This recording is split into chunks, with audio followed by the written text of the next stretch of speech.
Chalay. Chalay, tingnan mo nga to. Ganda ba? Wow, ang taray. Bongga naman yan natin. Diba? Sana available sa anniversary namin ni Daniel.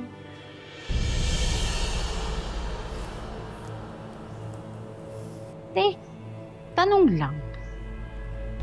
Ano bang nakain mo at naisipan mo mag-renew kayo ng wedding vows ni Kuya? Matagal na kasi naming plano to. Sabi ko nga sa sarili ko noon, okay na ako na sa West kami kinasal kasi doon lang naman yung inabot ng budget namin eh. Pero naisip ko rin na siguro kaya ako nag-overthink at saka kinakabahan itong mga nakaraang araw kasi kulang pa kami sa basbas ni Lord. Gusto kong ihatid niya ulit ako sa altar. Yung formal na tsaka may basbas na ng simbahan. Mukhang mahal yung venue nyo, ate. Kaya ba ng budget? Nakayanin. May natabi naman akong sarili kong ipon. Tsaka gusto ko rin kasing maramdaman namin ulit ni Daniel yung na-feel namin nung una kaming kinasal. Siguro, kailangan ko lang na maramdaman ulit na mahal ako ng asawa ko para mawala yung pangamba na nararamdaman ko. Basta kung saan ka masaya, dun ako.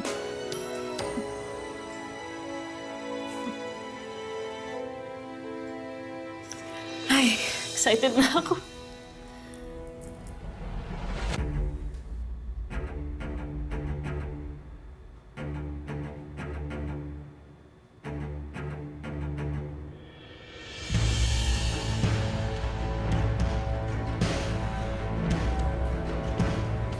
Daniel? Chalay, tingnan mo, di ba si Daniel yan?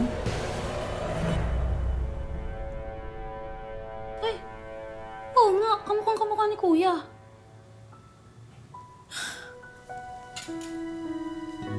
Kaya pala, isang buwan siyang hindi nagpakita kaagad sa amin. Kasi pinaghahandaan niya pala to. Tapos ako itong, ang dami-dami kong iniisip na masasama sa kanya. Ay, naku. Di ba, babawi ako sa kanya. Jelly, pwede bang ikaw na muna yung sumundo kay JJ sa school? Ay, sige ate. Bakit? May plano ako. Hi, good afternoon, ma'am. How can I help you?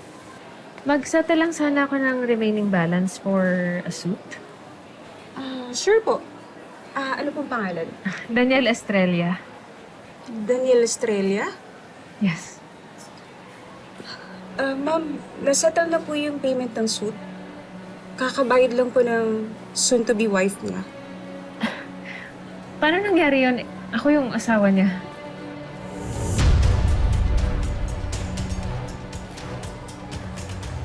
Miss, anong pangalan nung nagbayad?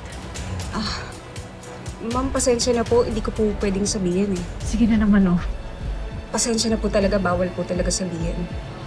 May anak akong naghihintay sa akin. Sobrang saya niya na finally na nakauwi na yung tatay niya galing ibang bansa. Pero isang buwan na pala siyang nandito. At ngayon lang namin nalaman. Hindi ako nandito para manggulo, ha? Nandito ako para sa anak ko. Kasi kung alam kong niloloko na ako ng asawa ko, kailangan kong malaman kung may pamilya pa kaming babalikan. Babae ka rin. At kung ikaw yung nasa posisyon ko, hindi ka rin matatahimik kung alam mong may tinatago sa'yo ang asawa mo, di ba?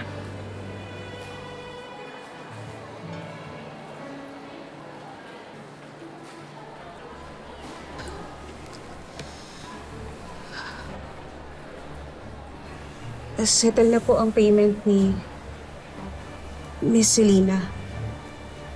Selena? Selena Andrade? Opo.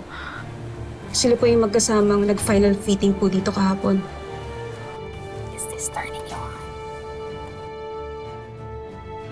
Tanya, sino yun? May narinig akong boses ng babae. Sigurado ka ba? May picture ka ba nila?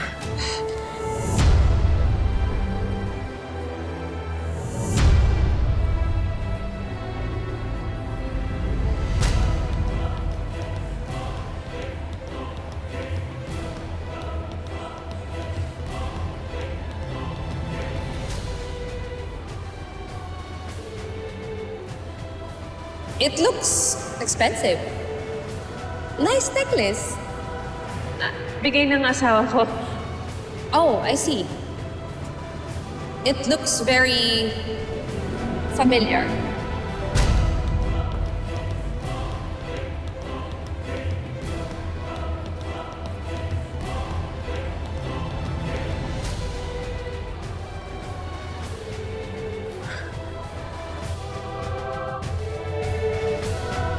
Maraming salamat sa pagsama sa ating istorya sa Tadhana. Nakaka-relate ka ba sa ating mga bida? Nako, i-comment mo na yan para sa iba't ibang kwento na punong-puno ng pag-asa at inspirasyon. Mag-subscribe na sa GMA Public Affairs at YouTube channel.